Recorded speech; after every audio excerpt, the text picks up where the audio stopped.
What's going on, yo? What is going on? We're out here in a state. Well, obviously, we're not working. We're not working at all.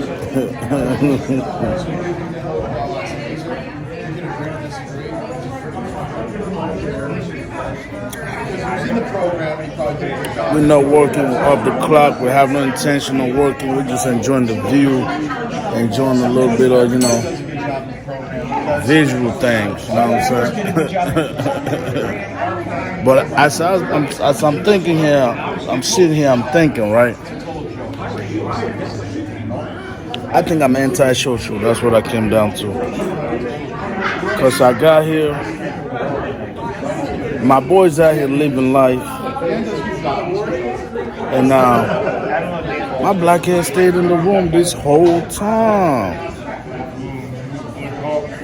Okay, I stayed in the room. I'm still in the room. I'm just out here getting me some tonic water.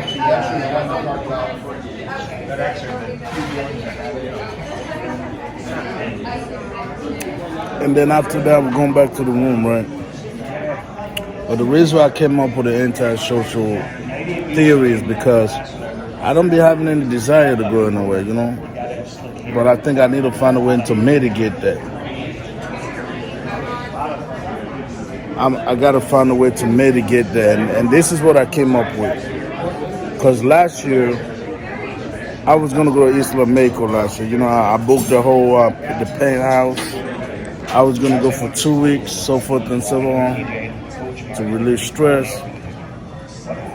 But things happen, So I had to change plans and all that, right? And that didn't work out. And this year I was going to do something in August. That's not going to work out. So I'm like, okay, but I'm on the right step. Which means working the way I work. I got to figure out a way to mitigate this. I ain't got to be out here, blowing money. I ain't got to be out here doing the extraordinary thing, living it up.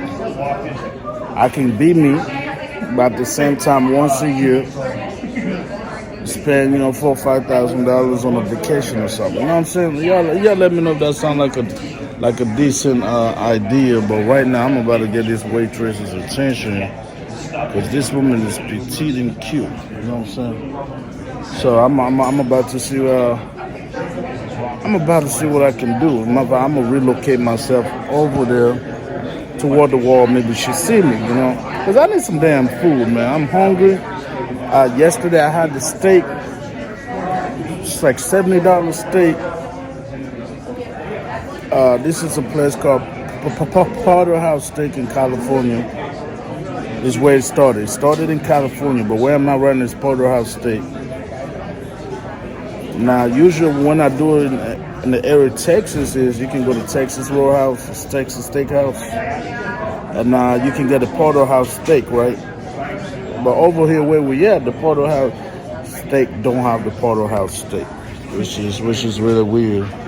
Anyway, we're gonna change location, guys, and find somewhere to sit over there where that gorgeous woman will come and talk to us, so we can order some damn food, okay?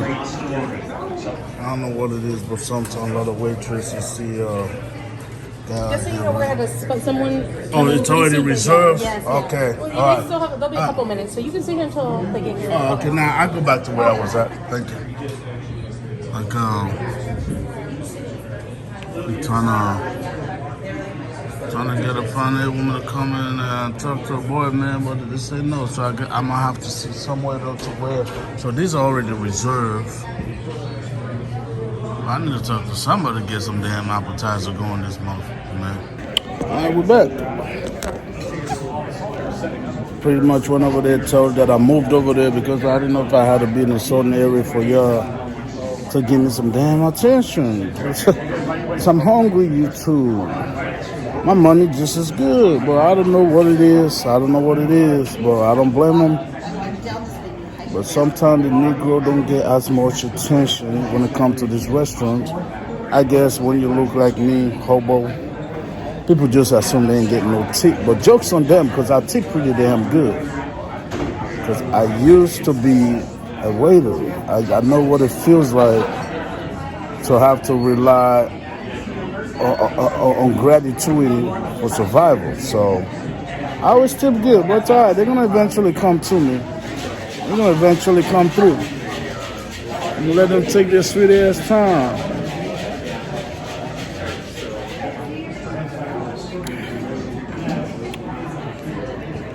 All right, so guys, so the raise of price in fuel is gonna make it easy for people who are looking to get a new equipment. This is your opportunity if you know how to capitalize on it. All right, this is your opportunity. Now is the time to capitalize on getting a new equipment, y'all. I hope y'all listening, because I be window shopping around equipment are almost back, almost some of them. Now some people still out here selling to the hype, but equipment are almost at the level to where it's supposed to be for their age. An example I'm gonna give you: the other day I saw a 2013 with like 670,000 miles, and they're asking 40,000. It was either 40 or 45,000. Now that right there almost seemed normal. That right there almost seemed like that is what it's supposed to be, right? Instead of this overinflated nonsense, but that is what that is supposed to be. 40, 45,000 for any equipment. I honestly, regardless of age, if you got over 600,000 miles on it, it's supposed to be around $40,000, $50,000. So that's a good thing. Drive vans are not really dipping that much here. I mean, you still walk around out there by 01. This flatbeds have always been cheaper than drive vans. I don't know why. That's just how it is. So, but if you were looking to buy new equipment, guys, keep an eye out on the spot market. The longer these high fuel prices remain, the better chance you got of buying cheaper equipment, because your favorite YouTubers are gonna get out of trucking. Oh yeah, your favorite YouTubers are gonna park their trucks. They're not going to be able to afford to stay with the big boys. Oh yeah, they're not going to be able to afford to roll with the big boys. Okay, only the ones that are out there dogging it. Listen to me. Only the ones that are out there dogging it. Okay, 4, 5, 6 weeks are the ones that are going to make it out of this. Okay, they're going to make it out of this. Now I'm gonna tell you, fuel price, guys, is never going to go back to normal like it was. It's not gonna happen, right? If y'all remember, I remember when I was a kid in 2008. I remember my mama used to buy gas like $1 something like that, like $1.20. Then remember it spiked all the way to $4, and everybody started losing their minds. It never went back to $1.20. It never, or $1. It never went back. It never went back. They would lower it enough to where you feel comfortable, but it's never going to go back to the original price that it was before the spike. So now it's a good time, guys. Now it's a hella good time to buy, or just give it another 2 months. Hang tight another 2 months. You're going to see the equipment are going to go down. That's the best advice for you. But anyways, I'm out here. Resort style hotel. We're spending the weekend here. We're getting on the load of more. Yeah. We're getting another load of more. And to be honest, this is probably gonna be the last team rally, man. This is gonna be the last team rally, because ours was a temporary thing. I've told you over and over. It's a temporary thing. It's been about 3 weeks. I'm gonna go drop them off. Hopefully Wednesday or maybe Thursday. Worst case scenario, I'm gonna drop them off on Thursday. And then we're gonna go back solo dolo, getting back to the money. Solo dolo, getting back to the money. But I just wanted to take my time before my food come in, just to let y'all know. If you're thinking about buying heavy equipment, whether it be a truck, trailer, whatever, just hang tight for 2 more months. Because you're gonna get a better deal if. You're gonna get a better deal if. I repeat, you're going to get a better deal if the price of gas, diesel, fuel stays the way it is. That's just how it is. Because a lot of people not gonna be able to maintain this flow with it. All right. I'm gonna go ahead and when my food come in, eat some food. I'm gonna figure out what I'm doing the rest of the day because we're keeping it simple, guys. We're keeping it simple, nothing extraordinary. We're staying in the hotels, watching hella movies because we're rolling out tomorrow. So I gotta make sure I got a good rest. That's pretty much it, y'all. We'll be back. All right, so we came back from that little rendezvous we did out there. You know what I'm saying? So I thought I'd show y'all the hotel we're in. Yes, sir. Yes, sir. Yes, sir. Hold on. Yeah, anyway, this is the hotel we're in. Nice little TV situation. It's not bad. It's hella roomy. There's a swimming pool outside, you know, so forth and so on. This is all I've been doing, man. As a trustworthy man, you know what I'm saying? Even though I'm for the streets, all I've been doing now is just sitting, laying in bed. The only time I went is to get some food. Well, that's just how I am, man. That's just how I am. So I think what I'm going to start doing, it's going to be in the works. I tried to do it last year. It didn't work out. I tried to do it today. This year, it's probably not going to work out. But what I'm going to start doing is I'm going to put in work all year round. All year long. We'll take a massive-ass vacation once a year. Once a year. So I got to get the little family on board, or just myself, man. Sure, I was trying to go back home in December, but that's not going to happen. Like Africa home, right? December.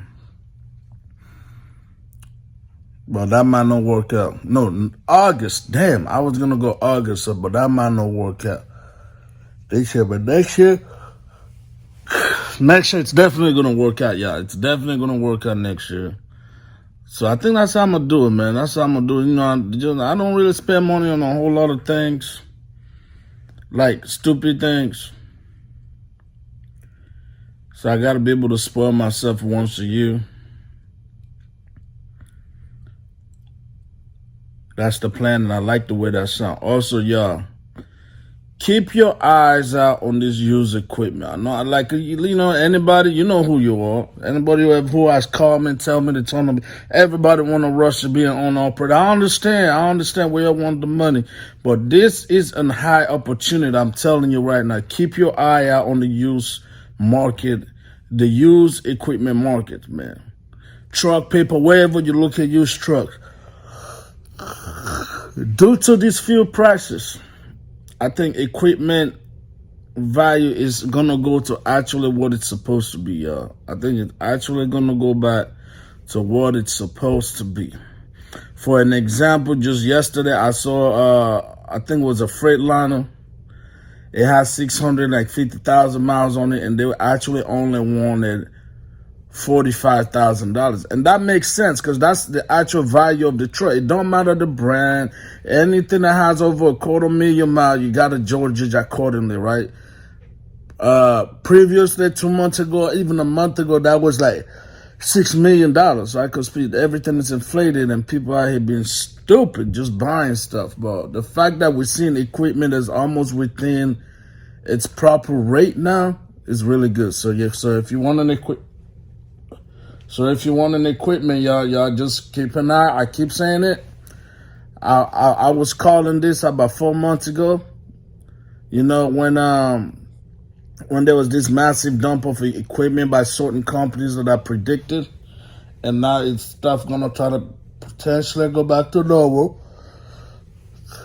because of this fuel price.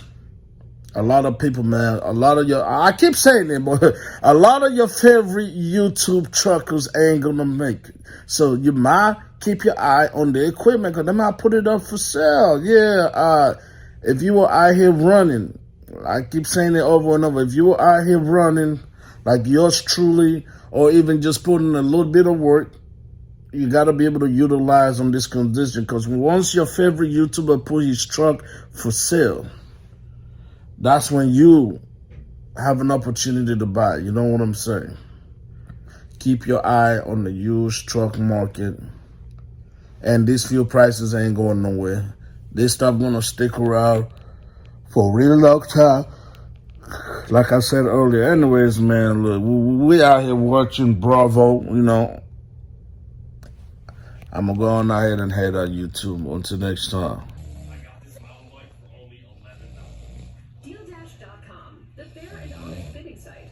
This KitchenAid mixer sold for less than $26.